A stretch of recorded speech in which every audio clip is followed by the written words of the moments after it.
Para entender mejor lo que está detrás, saludamos al profesor Víctor Delgadillo. Él es doctor en urbanismo y maestro en planificación urbana. Profesor, bienvenido a NTN 24.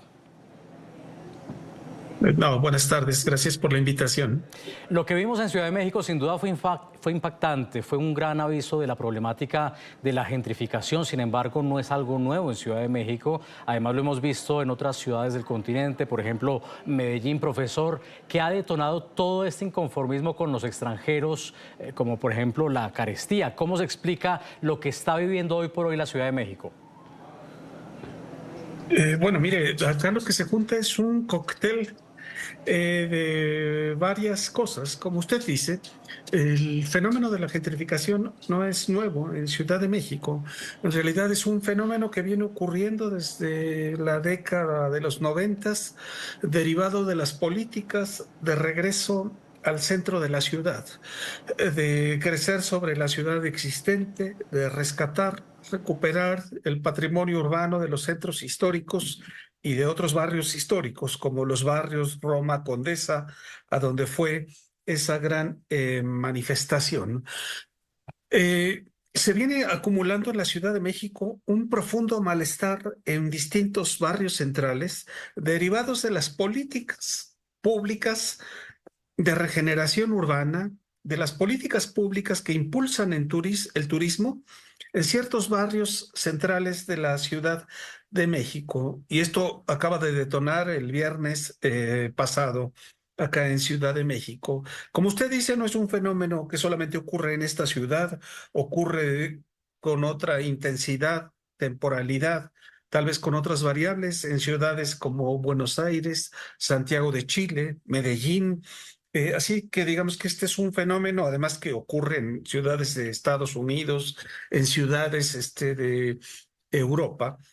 Pero un otro componente que yo supongo que ocurre, eh, por lo que yo vi de las manifestaciones xenofóbicas, concretamente contra los nómadas digitales de origen estadounidense que han llegado a vivir a la Ciudad de México. Yo lo alcanzo a vincular con un profundo rechazo, con una especie de venganza, con, con las políticas de Donald Trump de expulsar a los llamados inmigrantes ilegales y asociarlos como, eh, eh, como delincuentes. Yo encuentro una especie de venganza, porque curiosamente, digamos, en esta ciudad, las personas que vienen a residir a estos barrios centrales, que encarecen estos barrios centrales, no son solamente estadounidenses. Hay muchos mexicanos de Ciudad de México, de la provincia. Hay ciudadanos que vienen del cono sur, hay europeos, y sin embargo, las protestas se enfocaron hacia los estados, hacia los ciudadanos de los Estados Unidos. Sí, ya vamos a hablar de eso, pero en términos prácticos, ¿de quién es la responsabilidad? Porque pareciera que no hay una planeación ni una corresponsabilidad y en todo caso alguien podría decir qué culpa tienen los extranjeros si lo que están haciendo es traer recursos a la ciudad. Entonces, ¿cómo comprender lo bueno y lo malo a la vez? Sí, mire, digamos, el fenómeno de la gentrificación es complejo, pero este fenómeno de la gentrificación tiene como tres elementos centrales. Eh, la inversión privada acompañada de políticas públicas que invierte para rehabilitar, refuncionalizar, modernizar ciertos barrios que se destinan a consumidores de mayores ingresos. Estos consumidores son extranjeros, locales, eh, pero esto se hace a costa de desplazar directa o indirectamente a las poblaciones que residen en esos barrios, que tienen una menor capacidad adquisitiva que los nuevos usuarios. Digamos, es importante tener en cuenta esto porque a menudo se pregunta, ¿quiénes son los gentrificadores? Se acusa a los consumidores, a los estadounidenses, extranjeros, mexicanos, que llegan a residir a esos lugares caros, que llegan a consumir a esos lugares caros con restaurantes gourmet, con bares, con centros nocturnos, a esta gente que tiene mayor capacidad. Pero digamos, ¿quién es en realidad el agente económico y político que tiene capacidad de transformar el destino de los barrios. Son los estadounidenses que llegan a residir ahí, o los mexicanos, colombianos, argentinos que llegan a residir ahí, eh, o más bien son las estructuras y las políticas de gobierno las que han permitido que ciertos barrios sean colonizados de esa forma a costa de expulsar a la población. Así que en términos de responsabilidad, digamos, el mercado ya sabemos que el libre mercado lo que busca es el lucro, pero acá la principal responsabilidad yo la ubico a nivel del gobierno, el gobierno local.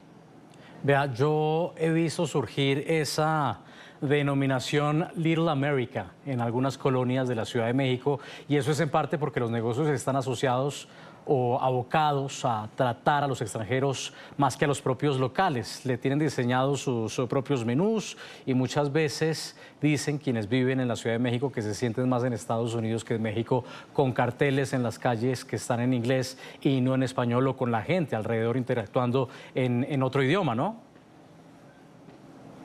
Bueno, digamos, pero ya sabemos que el mercado no regulado, como ocurre en México, pues el mercado responde a los intereses lucrativos.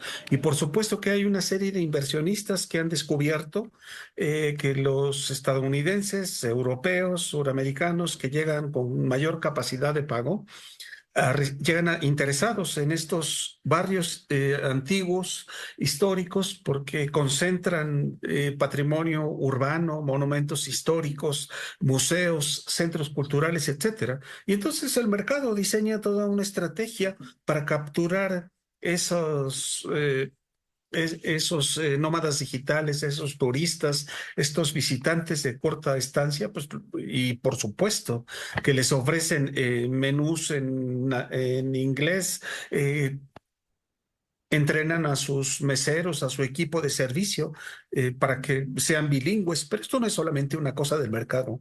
El gobierno de la Ciudad de México también en los últimos 25 años tiene una selecta policía en estos barrios más turísticos que está entrenada para hablar dos idiomas, y para inglés y español, para atender al turismo y a los visitantes extranjeros. Claro, y es perfectamente normal, pero le planteo este debate: ¿hasta qué punto es una estrategia de mercado para fidelizar y conquistar un nicho, o hasta qué punto significa y desemboca en una pérdida de la identidad cultural de una zona, entendiendo la arquitectura y el urbanismo no solamente como concreto, sino como interacción social y también como herencia de alguna manera? Mire, usted tiene toda la razón. Justamente yo empiezo a trabajar la gentrificación porque yo soy un urbanista que se ha especializado en el tema del patrimonio urbano, de la herencia urbano-arquitectónica que ha sido construida por generaciones y generaciones y le otorga identidad a los mexicanos. Ha habido en esta ciudad un gran debate para defender, por ejemplo, el Paseo de la Reforma, que es el paseo que cuenta la historia del país, con la intervención francesa, con el emperador impuesto Maximiliano, con la intervención estadounidense en 1844, cuando compraron Texas. Hay muchos hitos en este Paseo de la Reforma, y sin embargo usted visita hoy día el Paseo de la Reforma y es un paisaje del urbanismo financiarizado, a donde capitales financieros extranjeros aterrizan en esta ciudad con enormes rascacielos. Bueno, hay un gran debate que los mexicanos hemos perdido. Ha habido colectivos sociales, académicos, historiadores, defensores del patrimonio que se han opuesto a esta verticalización infame que se hace a costa de la memoria colectiva de los mexicanos. Y esto ocurre a plena luz del día. Y como este ejemplo le podría contar muchos otros. Uno de los grandes debates que tenemos es nuestra herencia edificada, nuestro patrimonio urbano. ¿Para quién es? ¿De quién es? Porque muchos hablan de que hay que rescatarlo, hay que rehabilitarlo, sí, pero ¿para destinarlo a quién? ¿A los mexicanos o a los consumidores extranjeros? Estos debates están inmersos en, en los procesos de gentrificación, de turistificación. Vea, en esta última semana la presidente Claudia Sheinbaum se refirió a los actos vandálicos, a los disturbios de las protestas de la semana pasada, y llamó xenófobos los comportamientos que vimos durante esa manifestación contra la gentrificación. Quiero que me acompañe a escuchar a la mandataria. Todas y todos los seres humanos somos iguales y no podemos tratar a nadie como menos. Las muestras xenofóbicas de esa manifestación hay que condenarlas.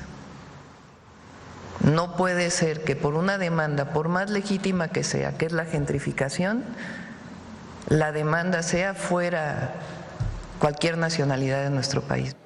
Usted hace algunos minutos reconocía que efectivamente hubo xenofobia, pero no es una contradicción que los mexicanos durante años se hayan dejado, o más bien se hayan quejado de la xenofobia en Estados Unidos para ver lo que vimos la semana pasada, ataques a extranjeros. Esta ciudad se ha enriquecido con la migración internacional a la Ciudad de México.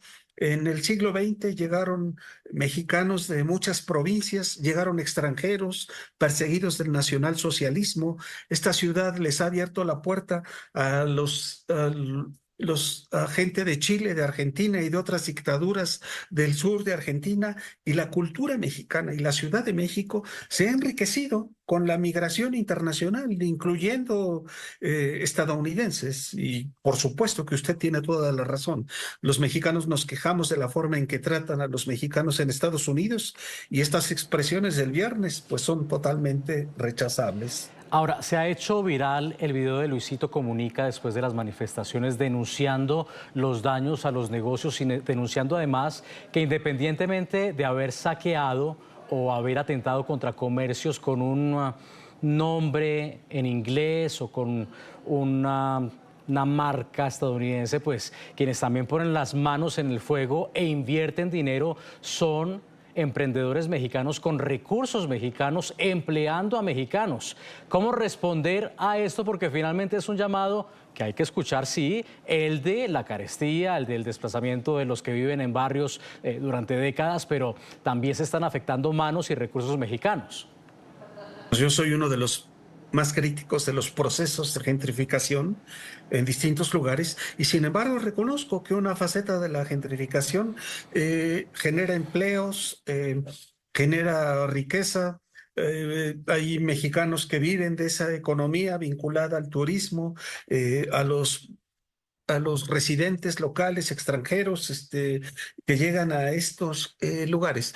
Paradójicamente, en esta manifestación expulsaban a Luisito Comunica, identificándolo como gentrificador, ¿no? Bueno, y él decía, yo soy mexicano. Bueno, sí, pero eres un gentrificador. Mire, debo además decir que es constante que en cualquier tipo de manifestación social en la Ciudad de México, en cualquier tipo de protesta, siempre hay un colectivo que le llaman el bloque negro, porque llegan todos encapuchados, vestidos de negro, que llegan a vandalizar. Paradójicamente, las notas del día sábado o domingo del gobierno, en lugar de atender el tema de la gentrificación, era con criticar a los vándalos que destruyeron estos locales comerciales que y muchos de nosotros rechazamos. Vean, veíamos justamente la declaración de la presidenta Sheinbaum hace algunos instantes, pero usted como experto en urbanismo, ¿cuál debe ser entonces la solución que deben tomar los gobiernos? Escuchaba algunos debates televisados en México y hablaban quienes están en contra de la gentrificación de imponer visados para los llamados nómadas digitales. ¿O qué se debe hacer en términos regulatorios de propiedades? Desde el punto de vista urbano para atajar esta problemática y poner en primer lugar a quienes han vivido en estos barrios? Para mí lo que hay que hacer es regular el mercado inmobiliario, poner topes, límites. Una vivienda no puede no puede subir de precio al doble de un año para otro. El incremento de la vivienda en venta tiene que estar relacionado, qué sé yo, con la inflación, con el aumento de los salarios mínimos. De la misma forma, uno no puede incrementar los precios del alquiler de vivienda en un 200% de un año para otro. El incremento del alquiler tiene que estar regulado. En este país se regula la tortilla, en este país se regula la gasolina, el petróleo. Bueno, pues hay que regular el mercado inmobiliario, porque el mercado inmobiliario solo no se autorregula. El gobierno de la ciudad además tiene que hacer una decidida política habitacional, no centrada como hasta ahora en la propiedad privada. Tiene que hacer una oferta de vivienda en alquiler diversificada para distintos estratos sociales. Son algunas de las cosas que venimos comentando. Y debo decir que muchas de estas cosas nosotros las aprendemos de ciudades como Bogotá, como Medellín, de las ciudades brasileñas. Hay ciudades en el cono sur en donde la plusvalía se captura, el mercado inmobiliario es regulado y permite el funcionamiento de la economía capitalista. Son este tipo de cosas que hay que hacer y no perder el tiempo con visados eh, para impedir que lleguen los estadounidenses o qué sé yo, personas de otra nacionalidad. En todo caso, en esta época de modernidad, de crecimiento económico, de intercambio comercial, siempre hay que encontrar un balance. Profesor Víctor Delgadillo, que amablemente ha tenido esta disposición de hablar con nosotros, gracias por haber estado aquí. No, muchísimas gracias a ustedes.